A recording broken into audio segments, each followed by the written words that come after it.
করিতে হবে। পঞ্চম দফা, প্রত্যেকটা শিক্ষা প্রতিষ্ঠানে কারিকুলাম, ভোকেশনাল এবং পুনর্বাসন নিশ্চিত করতে হবে।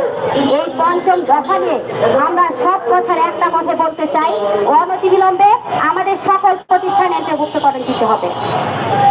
আজকে যে আমাদের উপদেষ্টা মহল, সম্মানিত উপদেষ্টা মহলের দৃষ্টি বারবার আকর্ষণ করছি, 19টা আন্দোলন করেছি সেই পূর্বে গভর্নমেন্টের আমলে। আমরা এখানে এসে 5 আন্দোলন করে যাচ্ছি, কিন্তু কই ওনাদের দৃষ্টিতে পড়েনি। আপনারা সংস্কার করতে এসেছেন, আপনাদের দৃষ্টিতে পড়ে না। হাজার হাজার ছেলে মেয়ে আপনার না খেয়ে আজকে উচ্চ শিক্ষায় শিক্ষিত হয়ে আজকে বেকারত্ব ভোগে, তারা নামে শিক্ষক হয়ে রাস্তায় এসেছে অধিকার আদায়ের জন্য। কেন